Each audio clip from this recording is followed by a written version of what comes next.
የሞሮኮ አዲስ አብሪ ኮከብ ሆኖ ወጣ። አዩብ ቡአዲ። ስለርሱ መረጃ ብትፈልጉ ሌ ፓሪዚያን የተባለው የፓሪስ ጋዜጣ ማርች 2024 ላይ የጻፈውን አንድ ዘገባ ታገኛላችሁ። በፈረንሳይኛ ምን ይላል መሰላችሁ? በርዕስ በኤሊዜ ቤተ መንግስት ይላል። በኤማኑኤል ማክሮን ቤተ መንግስት ማለት ነው። በኤሊዜ ቤተ መንግስት ከንግግር ክህሎት ውድድር እስከ ሊግ የመጫወቻ ሜዳዎች የደረሰው የሊሉ ድንቅ ታዳጊ ይላል ርዕሱ። በኤሊዜ ቤተ መንግስት ልብ በሉ። ምን አለ መሰላችሁ? በኤማኑኤል ማክሮን ቤተ መንግስት በፈረንሳይ በመላው ፈረንሳይ የሚገኙ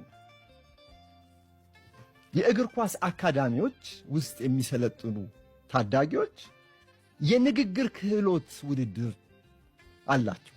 የት ነው የሚደረገው? ቤተ መንግስት ውስጥ እና ያኔ 16 ዓመት ልጅ ሳለ አዩብ ቡአዲ በዛ የንግግር ክህሎት ውድድር ላይ ተሳትፎ ነበር።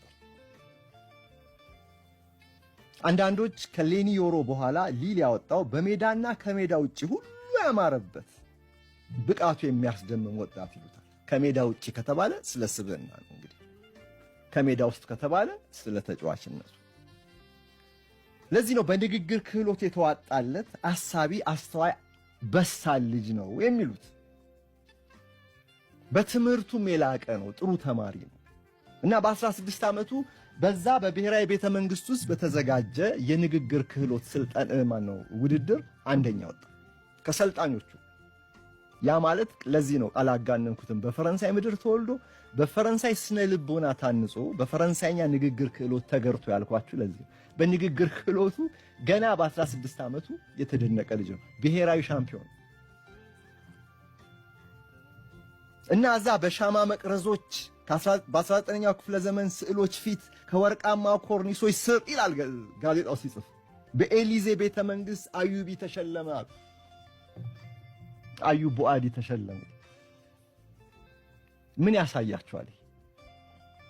አሁን የማወራው እዚህ ጋር ሽልማቱ መነሻው ከእግር ኳስ አካዳሚዎች ይሁን እንጂ ሽልማቱ ይዘቱ ግን እግር ኳስ አይደለም።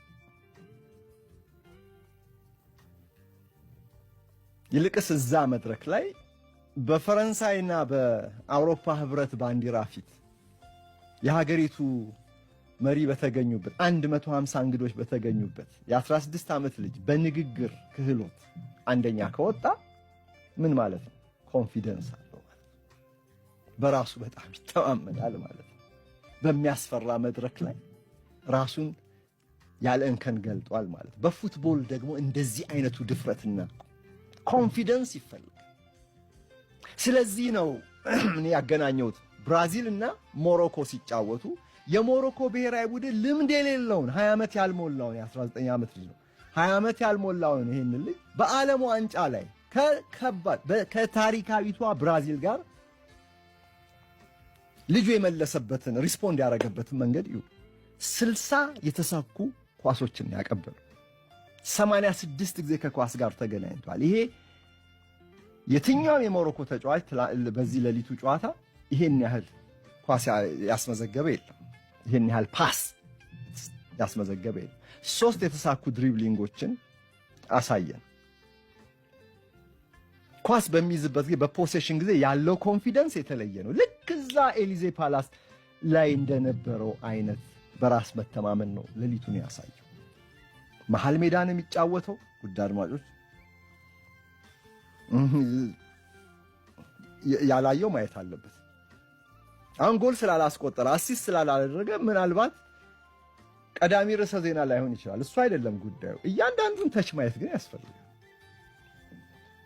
ዳታው ቁጥር ብቻ በቂ አይደለም እና እዚህ ጋር አሁን የሞሮኮ ብሔራዊ ቡድን በእነዚህ ተጫዋቾች በእነዚህ አውሮፓ ያደጉ ተጫዋቾች ተጠናክሮ በፊፋ ራንኪንግ ላይ አሁን 7ኛ ደረጃ ላይ ነው።